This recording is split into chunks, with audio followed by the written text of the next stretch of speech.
नमस्कार शेतकरी मित्रांनो, मी आपला रेशमरत्न संदीप नेमाडे आपले पुन्हा एकदा स्वागत करतो शेती प्रयोगशाळा यूट्यूब चॅनलवरती। आज एक दोन विषय घेऊन आलेलो आहोत जे की शेतकऱ्यांना अडचणी संबंधित आणि आपल्या एक टनलमध्ये चॉकी बनवली होती हे आपली। तर या टनलमध्ये चॉकीचा एक कमेंट आली होती, बहुतेक ते चॉकी सेंटरवाले असणार।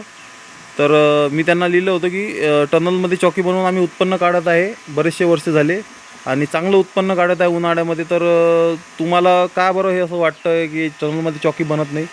तर त्यांनी त्याचं काही उत्तर दिलं नाही। पण मी सांगतो की ज्या शेतकऱ्यांकडे खूप लांब चॉकी सेंटर आहेत आणि चॉकी पोच होऊ शकत नाही, कमी क्वांटिटीत चॉकी घेतलेली आहे 100 चॉकी आणि खूप दूरवरती ते न्यावं लागतं, तर पोच मिळत नाही, चांगली चॉकी मिळत नाही आणि पैसा नाही आहे, या कारणाने रेशीम उद्योग बंद ठेवला असेल तर त्या शेतकऱ्यांसाठी आपले हे व्हिडिओ होते। आपले चॉकी सेंटरच्या विरोधात हे व्हिडिओ नाही आहेत, हे पहिले आपण लक्षात आणून दिलेलं आहे।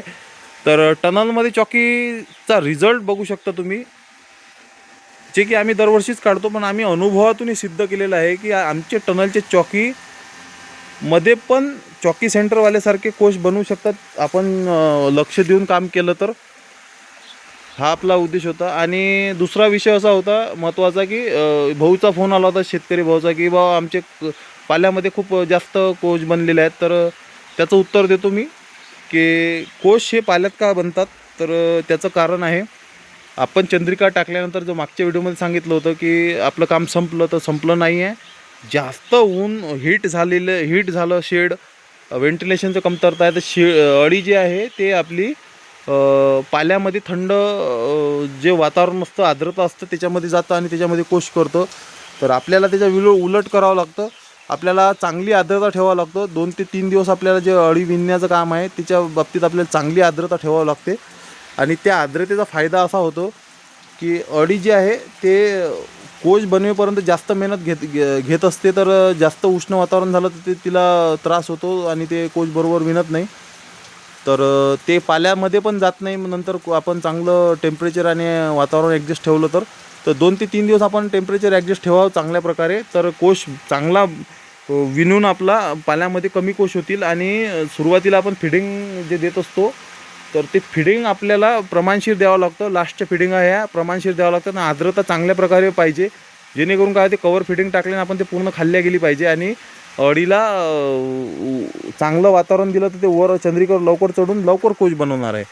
तर अशा प्रकारे आपण कचऱ्यामध्ये कोश कमी बनवू शकतो आणि त्याचा बरेचसे नुकसान पण आहेत कचऱ्यामध्ये कोश बनले तर। एक तर चांगले कोश कचऱ्यामध्ये बनतात आणि नंतर ते पिवळे होतात आणि अळी जी आहे ते ज्या ठिकाणी चांगलं वातावरण मिळतं त्या ठिकाणी करते, तर आपल्याला ते वेचणीसाठी कचऱ्यातले कोश खूप त्रास जातो।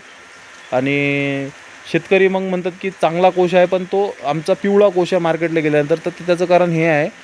तर कचऱ्यामध्ये कोश कसे कमी होतील आपण त्याच्यावरती उपाय सांगितलेला आहे। आणि हे कोश जे आहेत ह्याची जे पाल्यामध्ये बनतात आणि जे चंद्रिकेवर बनतात याच्यामध्ये थोडा फरक येतो।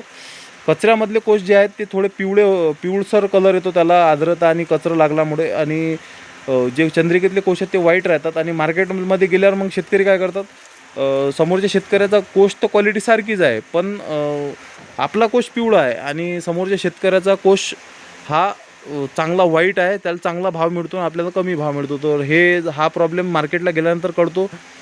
तर आता आपण 6व्या दिवशी, उद्या आज 5 दिवस झालेले आहेत, 6व्या दिवशी आपण वेचणी करणार आहोत।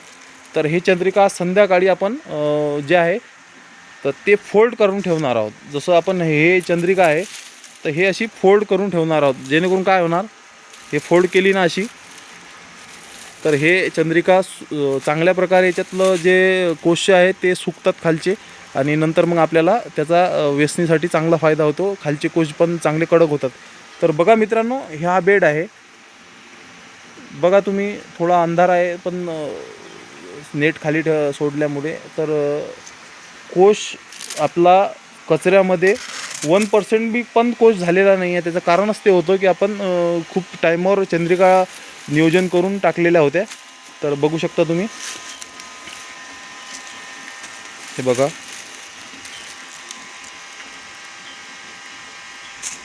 बघू शकता तुम्हाला जास्तीत जास्त 50 कोश मिळणार आहे आपल्या एका बेडमध्ये, आणि ते पण आपण सहजरित्या वेचून घेऊ शकतो। तर अशा प्रकारे तुम्ही नियोजन करा आणि छोटे मोठे जे विषय असतात त्याच्याहून बरंच काही शिकण्याकरता आहे रेशीम उद्योगात. आणि आता बघा उन्हाळा आहे, सोयाबीन पण नाही आहे, कापूस पण नाही आहे, त्याच्यानंतर उन्हाळी पिकं कांद्याला भाव नाही आहे, त्याच्यानंतर झाले केळीचे भाव नाही आहेत. पण आपल्या रेशीम उद्योगाला 500 रुपये तरी भाव मिळतोच मिळतो. आणि आता मला नाही निदान 1 क्विंटल माल तरी होणारच आहे, तर 50,000 रुपये मी एका महिन्यामध्ये उत्पन्न घेतलं. त्याच्यामधलं 10,000 रुपये खर्च पण गेला, तर 40,000 रुपये उरतात. तर एवढी बचत आपली एका बॅचमधून होते. आणि परत मी 50 ते 60 अंडीपुंजाचा पाला आहे माझ्याकडे, तर मी ते याच महिन्यामध्ये 25 ते 27 तारखेची हॅचिंगची अंडी मी घेणार आहे ही बॅच गेल्यानंतर. तर बघा मे महिन्यामध्ये पण आपल्याला 20-30 हजार मिळतात. तर अशा प्रकारे आपण आपलं उत्पन्न चालूच ठेवून उन्हाळ्यात पण चालू ठेवू शकतो. तर उन्हाळ्याचे फायदे पण आहेत आणि थोडे पण नुकसान पण आहेत. तर उन्हाळ्यात काय टेम्परेचर आणि आर्द्रता आपल्याला मेंटेन ठेवावी लागते. पण आपल्या मार्केटला नेण्याकरता आपल्याला पावसाळ्याचं आणि वादळी वारा याचा आपल्याला त्रास नाही होत आणि आपला माल बरोबर मार्केटपर्यंत पोचतो. तर हा एक फायदा आहे. आणि दुसरा फायदा असा आहे की फवारणी उन्हाळ्यात कोणत्याच प्रकारची फवारणी होत नाही, तर तो पण एक चांगला फायदा आहे. त्याचा फायदा करून नक्की घ्या. उन्हाळ्यात आपल्या विदर्भात मराठवाड्यात जे शेड बंद ठेवतात त्यांच्यासाठी हा चांगला उपाय आहे. तर आपलं जुलै महिना लागला तर आपले पावसाळा आणि फवारणी चालू होतात. नंतर मग शेतकऱ्यांना खूप त्रास होतात. वीज बाधा, फवारणी केली तर बाजूच्या जे फवारणी उडून येते त्यांचं आपल्याला माहीत पडत नाही, त्याचं नुकसान होते शेडमध्ये.